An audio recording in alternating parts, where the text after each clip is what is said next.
I think Craig Bohl and the Wyoming Cowboys. I think they're gonna pop guys in the chin, and I think they're gonna smack some teams around. And that very next week could be tough.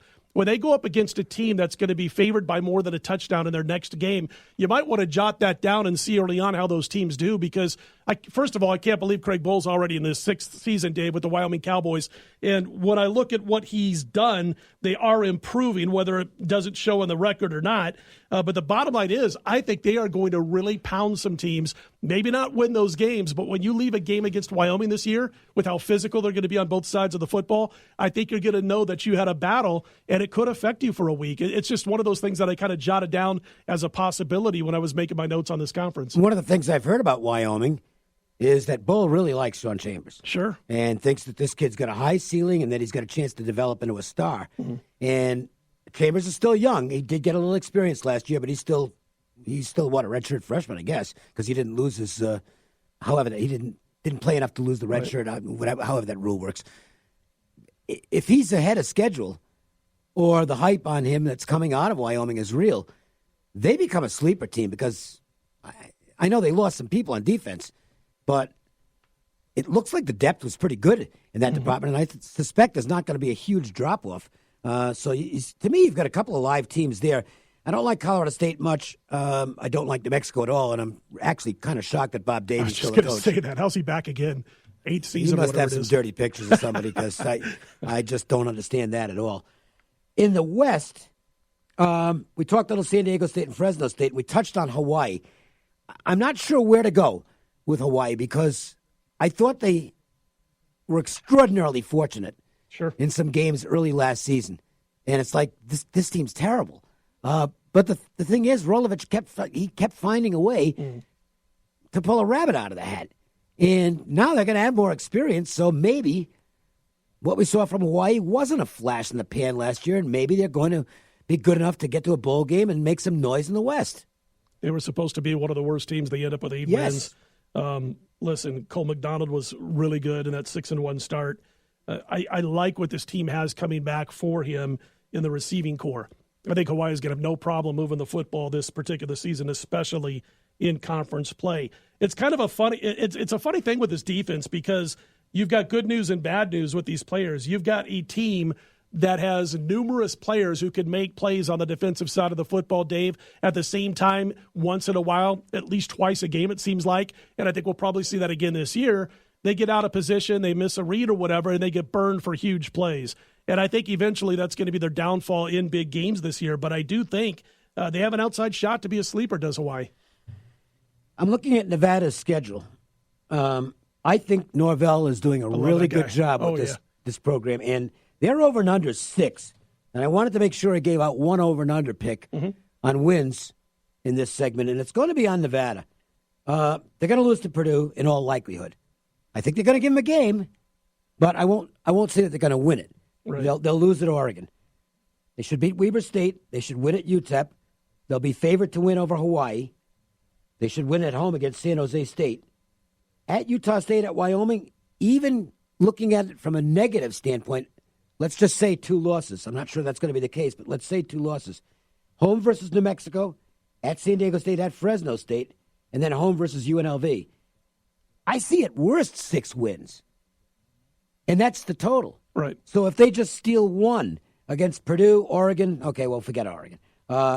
Purdue, Utah State, Wyoming, San Diego State, Fresno State. They win one of those games, they're going over the 6. At least 3 of those games you mentioned are very winnable games. I think this is a team that has a chance to get to 9, to be honest with you. Yeah. I like this Nevada team, and I will tell you, I'm strongly considering taking the points with them against Purdue in the opener. I think the Boilermakers are pretty good, but, Big Ten and everything. But I think we're both on the same wavelength here with Norvell. He's doing a good job, and this is his best team since he's arrived in Reno. I like what he's doing. This is a guy who's had assistant coaching stops at Nebraska, at Oklahoma. I like what Norvell's done. I think this is a great fit for him. Of course, they got to figure out exactly who they want to be at quarterback, but the thing is he's surrounded by just fantastic talent all around him in the slot, at the wide receiver positions, at tight end, up front on the offensive line should be pretty good. He's got good protection at left tackle. Listen, I've got this team. What I kind of do when I'm figuring out over-unders with win totals, what I'll do is I'll put down what I think are, as close to for sure as you can get with wins and losses. And what I come out with Nevada is 5-3 for sure, to me, the way I grade teams out. And then I've got, 4 games left over, as you mentioned, that are going to decide whether this team gets over that 6 wins or not. I think Fresno is a winnable game for Nevada. I think Fresno will be extremely well coached, but we talked about what they might be missing this season compared to last year. Hawaii's a winnable game. Wyoming, as much as I think they're going to be a physical football team, probably won't win a ton more games than they did last year. But again, that's a winnable game. And you mentioned Purdue.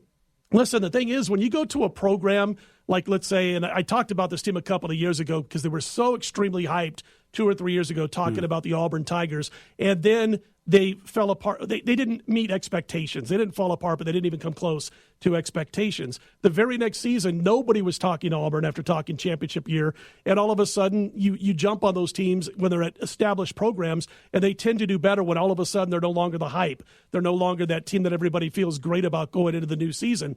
The problem with Purdue is they're not a great program yet. If they get this coaching staff to stick around for a while, then they've got a shot to be a very good program. And they've lost some people from last year. So you had all that hype last year. It didn't come through, but you don't get that same nucleus of players to work with when all the hype drops off of them. So I do think Purdue is a beatable team, a winnable game for Jay Norville in Nevada. We didn't talk yet about UNLV or San Jose State. We'll just say San Jose State probably a little better than they were last year. 3 wins, maybe. Yeah, I mean, that's and that might be pushing it. And then there's UNLV, which in one way has the recipe that I like in college football, which is a team that can really run the football. Sure. Unfortunately, there's a lot I don't like on the team. I don't think the defense is good. I think there could be some issues because Barney Cotton's not going to be around for a while as he battles illness, and hopefully he'll be healthy soon. And they are as good as they are running the ball. And they will be very good running the ball. They might be one-dimensional because Armani Rogers has not shown that he can hit any kind of a target. He also is potentially injury-prone. And I honestly don't like the style of football they're playing. I think they should be playing maybe a hybrid option, something along the lines of what Tulane does. I'm not talking about full-blown option like Army and Navy, something like that. It's unattractive to recruits, and I don't know if they got the personnel for it. But Tulane has actually done pretty well under Willie Fritz playing a hybrid option with similar type of talent that UNLV has. And the other thing I would like to see, because the defense is not good, huddle up after every play, do that like Army and Navy do, shorten the football game. That's your best chance to win. I don't think the Rebels are going to do it. I think they're going to have a tough season.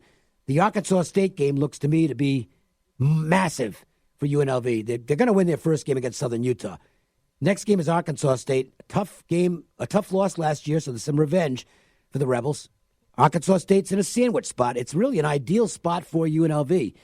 But if they lose that game, I hate to say it, but I can see the wheels coming off pretty quickly. That's been the problem with UNLV football as they make improvements to the program. The bottom line is there's always like a 1 or 2 game stretch early on in the season where if they win, you expect them to have a pretty good season. If they lose, the wheels could come off. Unfortunately, over the years, they've lost those games that have been a kind of a deciding factor on where the program was going to go midway through the season. Arkansas State, they've got games at Northwestern, at Wyoming, home Boise, at Vanderbilt, at Fresno, home San Diego State. All 7 of those games are very losable games. They're also winnable if they got Armani Rogers on the field and healthy, but they could be 0-7 in those 7 games I just mentioned if they stumble against Arkansas State. Another one of those websites out there that does a great job of keeping up on statistics on when certain players are in the game and when they're not, did a really good, nice little rundown of Armani Rogers with and without him last year on the field. They were 3-3 before he got hurt, and the offense averaged 34 points per game, and they held their opponents to 29 points per game and to 5.5 yards, and they averaged 5.5 yards per play. Without Rodgers on the field, they went 1-5, 24 points per game, so they dropped off 10 points per game. They gave up 45 points per game, so that's 16 more points per game allowed. And you say, what does a quarterback have to do with their defensive numbers? Well, if he's not on the field, they're not moving the football. Right. That struggling defense is going to be on the field a lot more than when he's healthy. So that added to that. They gained just 5 yards per play after averaging 5.5, and they gave up 7 yards per play after he got hurt. The problem with Armani Rogers is, as you mentioned, his type of game and the type of offense they're running, it doesn't lead to a quarterback staying healthy throughout the course of a football season. They got some valuable backup time last year when Armani Rogers got hurt. Maybe that helps. The one win, I think, was against San Diego State when he was out, right? And that was when San Diego State was struggling down the stretch. So if Armani Rogers is on the field, this team might win 6 games. Unfortunately, I think they're probably a 4-win team. I think they're going to be better than last year, but I think the record's going to be about the same. Are you worried that, let's call it straight. You don't have to be an insider to know that Tony Sanchez is on the hot seat this year. Oh, absolutely. Yeah. With the new stadium and everything. Yeah. What worries me is if they lose the Arkansas State game, that just might set a negative tone. And that's something that greatly worries me when you have I'm not putting him in that category yet, but when you have a potential lame duck coach. If they lose the Arkansas State game, they're going to Northwestern the week after that, which they're not going to win. And then they have Wyoming on the road, Boise State, at Vanderbilt. It's an SEC program. I know Vanderbilt's no great shakes, but, at Fresno. I mean, I hate to put everything on one game, but they better win that Arkansas State game or I see real trouble looming. Absolutely, because the players know what's on the line. They know that, Sanchez is probably not back if this team doesn't win 6 games this year and show a decent amount of improvement moving into that new stadium. No, I do. I think it comes down to the Arkansas State game. Listen, Vandy, let's say they beat Arkansas State, maybe beat Wyoming. So they're 2-2. Between Arkansas State, Northwestern, Wyoming, Boise, they likely beat Southern Utah to start. So they're 3-2. I would give them a shot at Vanderbilt. I was just going to say, if that happens. If they're 3-2, if they can split those first 4 games that you mentioned after a win against Southern Utah at Vandy in Week 6 or whatever that'll be for them, is not a game that they can't win. They can go in there and get that victory. It's not easy to go from home against Boise all the way to the East Coast and play in Tennessee, then turn around and travel and play at Fresno. But a 3-2 start gives them a fighing chance against the Commodores. And I'll go ahead and say that Vanderbilt probably wouldn't be particularly excited about that game. Yeah, what do they care, right? Yeah, I mean, it's an SEC team, and what for them is kind of their bye week. And there's nobody in the stands that cares. No, it's not a big home advantage that you're worried about if you're UNLV. So, as a fan, I am hoping for the best in the Arkansas State game. I think it's. Listen, can I tell you real quickly? I mean, we do a lot of media. We can get free tickets and all that.